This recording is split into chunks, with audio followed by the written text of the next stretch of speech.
During the latter stages of World War II, the Germans initiated the emergency fighter program, an attempt to create a cheap but effective aircraft that could halt the Allied bomber offensive that was devastating Germany. Many of the aircraft designs submitted were jet or pulse jet powered. For example, the Heinkel He-162 Salamander at the same time earlier, a more expensive aircraft like the revolutionary Messerschmitt Me 262 continued in production at entering frontline service, but not all research and development had been concentrated on jet aircraft. The Germans had already created, but overlooked the fastest piston engine fighter of the war, the Dornier Du 335 Fire or Arrow. Now the Arrow would also be included in the emergency fighter program, an extraordinary aircraft that could have changed Germany's fortunes.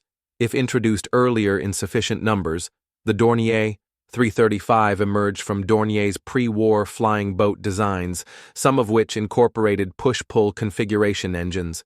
This unusual design reduced aerodynamic drag, and because the engines were mounted along the aircraft's centerline, it increased the roll rate. The plane was easy to handle and immensely powerful, delivering a maximum speed of 474 miles per hour or 763 kilometers at 21,300 feet, or 6,500 meters in comparison.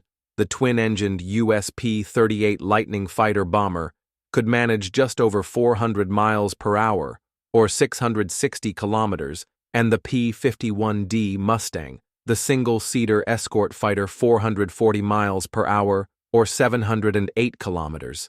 The British Hawker Tempest 5 was 435 miles per hour at maximum speed, or 700 kilometers, giving the Dornier 335 a distinct combat advantage over all Allied types it was likely to encounter over Germany.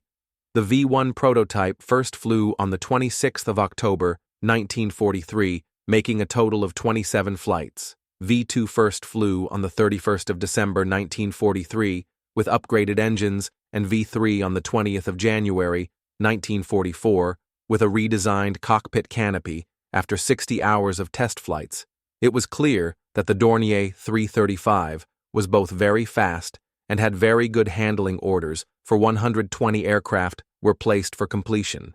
No later than March 1946, it was planned that 2,000 Dornier 335s in all models would be built for the Luftwaffe.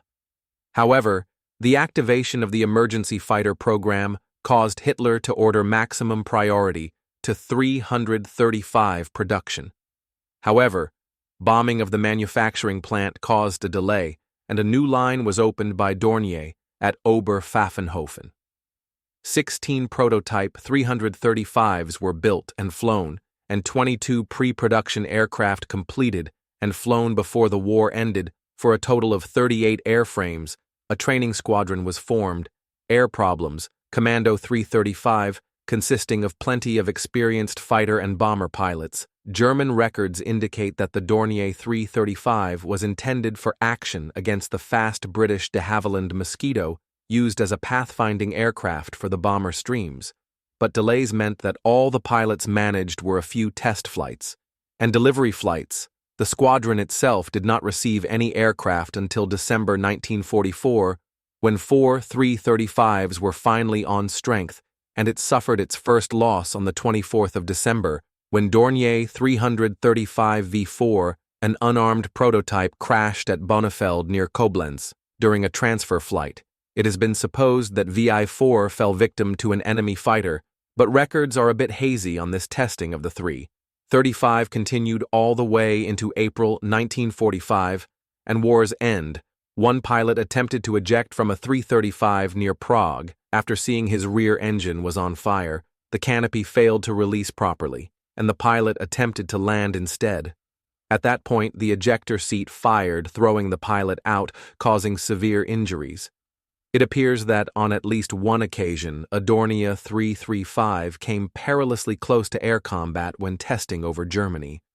French ace Pierre Klosterman was leading a flight of 4 Hawker Tempest from No. 3 Squadron Royal Air Force over northern Germany in April 1945 when he claimed to have encountered what was later identified as a 335 flying at treetop height as Klosterman maneuvered to attack. The 335's pilot stepped on the gas, leading the Tempest far behind in his wake, with the war almost over on the 26th of April, 1945. One pilot attempted to fly to Switzerland. A faulty compass led him over the Vosges Mountains in Allied-occupied France, running out of fuel. He tried to eject, but the system failed, and he had to bail out the traditional way. Also, in mid-April, frantic efforts were made to save the 335s based at Reykjavik from being overrun by Allied troops. One aircraft dodged Soviet and German flak and enemy fighters to get to Oberhafenhofen via Prague. However, the effort was wasted, as this aircraft and over a dozen other 335s, including the two-seater trainer versions at Oberpfaffenhofen, were captured by advancing U.S. forces. One two-seater 335 AE-12 was sent to the British Royal Aircraft Establishment at Farnborough for testing, but it was lost in an accident when a rear engine fire burned through the control cables and it crashed onto